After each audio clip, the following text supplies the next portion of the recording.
बहुत गलत किया, अपनी पत्नी छोड़ दिया, पति छोड़, उसी बेचारे ने पढ़ाया था। 136 पतियों ने अपनी पत्नियों को इलाहाबाद से वापस बुला लिया। अब आलोक मौर्य है, ज्योति मौर्य के हस्बैंड, कायदे से खुद भी नहीं पढ़े होंगे बेचारे। और प्रेम में किसी को क्या बदनाम करना? तुम्हारी पत्नी थी, तुम उससे प्रेम करते थे, प्रेम में ही तो पढ़ाए थे। मिर्जापुर में एक आदमी ने अपनी वाइफ की शादी कराई है 10 दिन पहले, पत्नी का पड़ोस के लड़के से अफेयर था, उसने शादी करवाया पंचायत बुलाकर, 51,000 दहेज दिया। सोचा तुम लगाना तो अपनी बात मत करो, हाँ तो गर्म करके दे देना बेटा, अपने हाथ से खिलाना।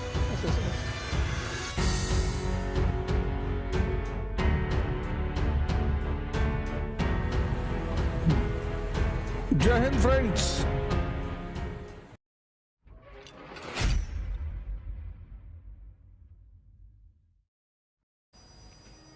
अब वो बेचारी एसडीएम है ज्योति मौर्य, उसके पीछे पड़ गए। उसने नाम कमाया, एसडीएम बनी है, अब उसको बदनाम करने में बड़ा मजा। इस देश की जनता की आदत बदनाम करने में किसी को बड़ा मजा आता है। बहुत गलत किया, अपनी पत्नी छोड़ दिया, पति छोड़, उसी बेचारे ने पढ़ाया था, तो अब नहीं है मन साथ रहने का। और उसका आदमी जब इतना टैलेंटेड है, किसी को एसडीएम बना देता है, एक और ले आए बनाए।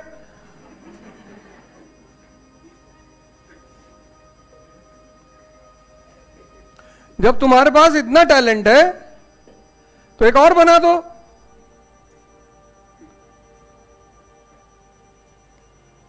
पर उल्टा नहीं करना चाहिए, नहीं। 136 पतियों ने अपनी पत्नियों को इलाहाबाद से वापस बुला लिया। उल्टा बोल रहे हैं, आदमी कमजोर है, औरत चली जाएगी। बहुत सारी औरतें छोड़ के चली गई, लेकिन चूंकि वो नाम वालियां नहीं थी, उनके पास पद नहीं था, प्रतिष्ठा नहीं था, उनको बदनाम करने से कोई फायदा नहीं था, तो किसी ने ट्रोल नहीं किया। ज्योति मौर्य को बदनाम करने से फायदा है, क्योंकि एसडीएम है, अचीवमेंट वाली लड़की है, मजा बहुत आ रहा है।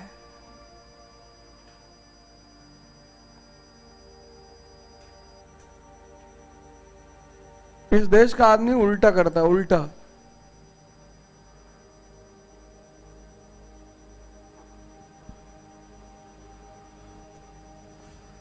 और अजीब अजीब बातें करता है। देखो, उल्टा करने की आदत है उसकी।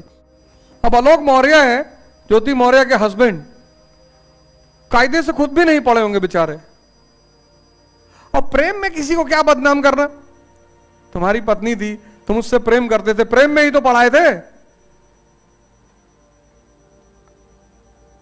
प्रेम में किसी को क्या बदनाम करना? तुम्हारे मन में एक लगाव था, प्रेम था, तभी तो उसको पढ़ाए, एसडीएम बनाए। मान लेते हैं तुमने पढ़ाया, सैक्रिफाइस किया, सब कुछ किया,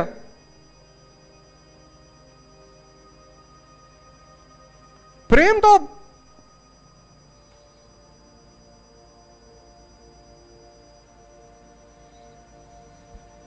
एक लड़का अपनी मां को छोड़ आया ओल्ड एज होम में। जब उसकी मां की डेथ होने लगी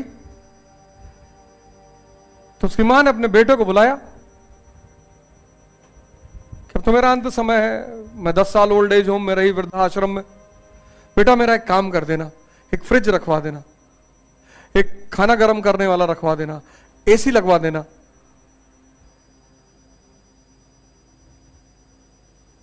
उसने कहा माता जी अब क्यों? बोली बेटा यहां कभी कभी पंखा चलता नहीं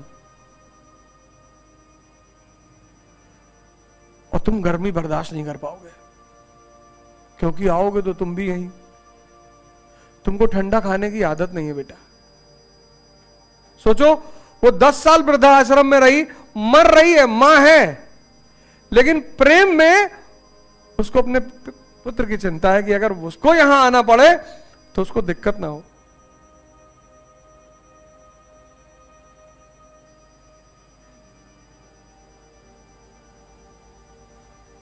इतना बदमाशी हम लोग अपने परिवार से करते हैं। हमारे परिवार वाले एफआईआर लिखाते हैं, दूसरे वाले लिखाते हैं। किसी माँ बाप को कभी सुने एफआईआर लिखाते हो अपने लड़का लड़की के खिलाफ? जबकि सबसे ज्यादा लोग माँ बाप को परेशान करते हैं। जो मंद बुद्धि है वो सबसे ज्यादा माँ बाप को ही परेशान करेगा। अगर तुम्हारी उम्र 20 साल है तो तुम माँ बाप को तो परेशान ही नहीं कर सकते, अगर उसने तुम्हें 20 साल का किया है तो। इतना कर दिया है।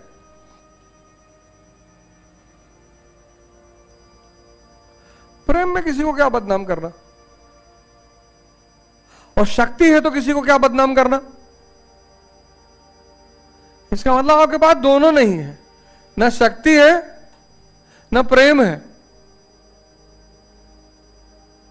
तो मिर्जापुर में एक आदमी ने अपनी वाइफ की शादी कराई है 10 दिन पहले।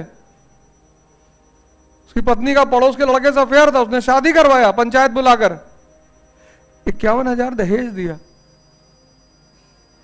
कहा जाओ खुश रहो।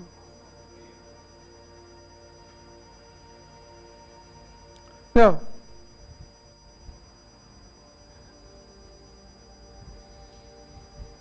मेरठ में पति ने पहले पत्नी गोली मारी, फिर खुद को मारा। 10 दिन पहले घटना है, शूटिंग चल रही थी भारत समाचार पे, तो वहीं बैठे हुए तो देख रहे थे। मेरे घर में तो टीवी है नहीं। कबीर से एक लड़के ने आके पूछा कि शादी करना चाहिए, तो बोले यार वो पहाड़ के ऊपर एक महात्मा जी रहते हैं, चलो उनसे मिला लाएं तब बताएं। तो ले गए,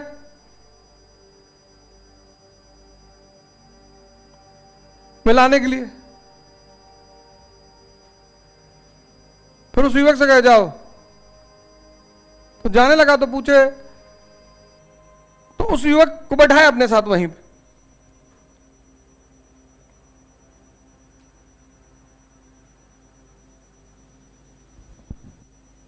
फिर उससे पूछे क्या क्वेश्चन पूछे तो तुम? कहा शादी करनी चाहिए कि नहीं करनी चाहिए। कहा अच्छा। फिर वहां से चले, थोड़ा सा पहाड़ पे उतरे, फिर पूछे कि तुम कुछ पूछे थे मुझसे। कहा वो पूछे थे शादी करनी चाहिए कि नहीं करनी चाहिए। फिर उतर आए पहाड़ पे, 3 घंटा बीत गया यही बात करते करते। तो 3 घंटा बीत गया तो उस युवक ने कहा कि भाड़ में गया उत्तर, अब हम खुद ही पता कर लेंगे। कबीर ने कहा कि मैं तो नहीं उबा 3 घंटे में। जब इतना धैर्य पैदा हो जाए, शादी मतलब जिम्मेदारी है। शादी सामाजिक रिस्पॉन्सिबिलिटी है, परिवार चलाना होता है। और जो रिस्पॉन्सिबिलिटी नहीं ले सकता वो ना करे। और दोनों की है। अब तो स्त्रियां भी काम कर रही हैं, तो दोनों की है। अब जो पहले घर आए वो खाना बनाए। मान लो लड़के की जॉब 5 बजे खत्म हो रही है और लड़की की 7 बजे, तो लड़की का वेट ना करे, तो 2 घंटे में बर्तन वर्तन धो के खाना वाना बना के तैयार रखे। ये नहीं कि तुम स्त्री हो, तुम्हारा धर्म है खाना बनाना, कोई धर्म नहीं, अब बदल गया। अब तुम पहले आ रहे हो, पहले तुम बनाओगे।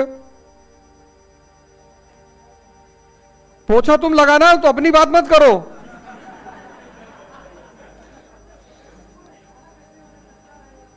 हाँ तो गरम करके दे देना बेटा, अपने हाथ से खिलाना। ऐसे ऐसे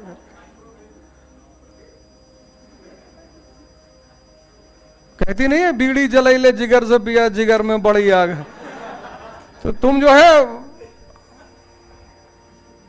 कैसी बातें कर रहे हो बच्चों जैसी। सब गाने तुम्हारे लिए ही बने थे।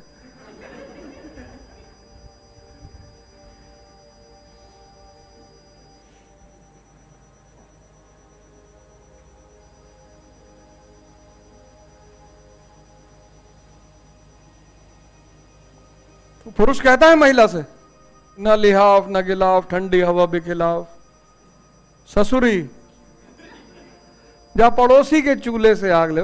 क्या जरूरत, जिगर में बड़ी आग है, वहां से क्या लेने की जरूरत। तुम ध्यान से सुना नहीं उस गाने को।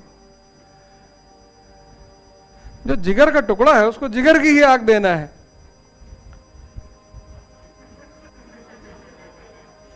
कॉन्सेप्ट कमजोर है तुम्हारा।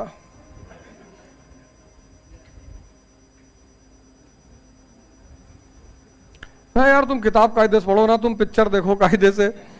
तुम लोग यार करते क्या हो, हमको तो यही बहुत टेंशन है।